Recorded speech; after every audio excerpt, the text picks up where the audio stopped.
அனைவருக்கும் வணக்கம். Moral story 32. ஒரு அரசர் வேட்டைக்கு போகிறார். அன்னைக்கு இரவு நேரம் ஆயிடுச்சுன்னு சொல்லி ஒரு நெசவாளியோட வீட்டில் தங்குறார். அந்த நெசவாளிக்கு இவர் அரசர்னு தெரியாது. எல்லா வசதிகளையும் செய்து கொடுக்குறார். இவரும் தூங்கிட்டு மறுநாள் காலையில் எந்திரிச்சு பார்த்தா அந்த நெசவாளி நெசவு தொழில் பண்ணுறதுக்காக தயாராகிட்டு இருந்தார்.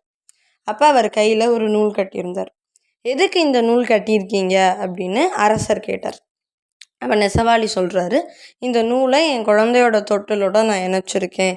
நான் குழந்த அழுதுச்சுன்னா கையை அசைப்பேன், அப்போ தொட்டிலும் அசையும், குழந்த அழுகையை நிறுத்திடும் அப்படின்னு. அப்புறம் ஒரு குச்சி இருந்துச்சு. அந்த குச்சியை பார்த்து என்ன குச்சி இது அப்படின்னு அரசர் கேட்டார். உடனே நெசவாளி சொல்கிறாரு, இந்த குச்சியோட மறுமுனையில் நான் கருப்பு கொடி கட்டியிருக்கேன். என்னோட மனைவி தானியங்கள் எல்லாம் காய போட்டு போயிருக்காங்க. அப்படி இருக்கும்போது காக்கா வந்ததுன்னா அதை விரட்டுறதுக்கு நான் இந்த கருப்பு கொடியை தான் பயன்படுத்துவேன். கருப்பு கொடி அசைச்சா காக்கா போயிடும் அப்படிங்கிறார். அப்புறம் இந்த நெசவாளி தன்னோட இடுப்பில் மணி கட்டியிருந்தார். உடனே எதுக்கு நீங்கள் இப்படி இடுப்பில் மணி கட்டியிருக்கீங்க அப்படின்னு அரசர் கேட்குறாரு. அப்போ நெசவாளி சொல்கிறாரு, எங்கள் வீட்டில் எலி தொந்தரவு ஜாஸ்தி, அதனால் எலி ஏதாவது வந்தது அப்படின்னா நான் இந்த மணியை ஆட்டுவேன்.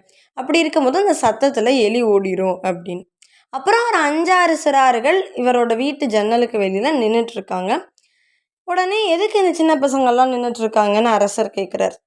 நெசவு தொழில் செய்யும்போது கைதானே வேலை பார்க்குது, வாய் சும்மா தானே இருக்குது, அதனால் எனக்கு தெரிஞ்ச பாடங்களை இந்த குழந்தைங்களுக்கு நான் சொல்லி கொடுப்பேன் அப்படின்னு.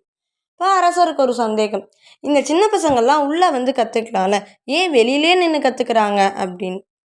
அப்போ அரசர் சொல்கிறாரு, அவங்க காது தான் அவங்களோட பாடத்தை கேட்குது, கால் சும்மா தான் இருக்கிறதுனால அவங்க வீட்டுக்கு வெளியில் நின்று அங்கே இருக்க மண்ணெல்லாம் நான் காலால் குழச்சி தர்றதுக்கு சொல்லியிருக்கேன்.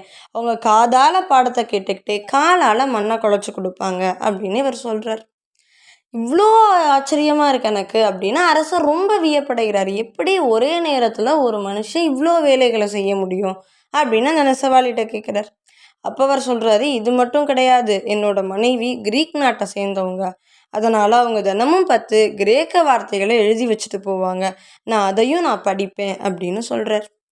இந்த கதையிலேருந்து நம்ம தெரிஞ்சுக்க வேண்டிய நீதி என்ன அப்படின்னா, ஒரு மனிதன் நினச்சான்னா ஒரே நேரத்தில் பல வேலைகளை கற்றுக்க முடியும், கற்றுத்தரவும் முடியும், வேலை செய்யவும் முடியும், வீட்டை கவனிச்சுக்கவும் முடியும் அப்படிங்கிறது தான்.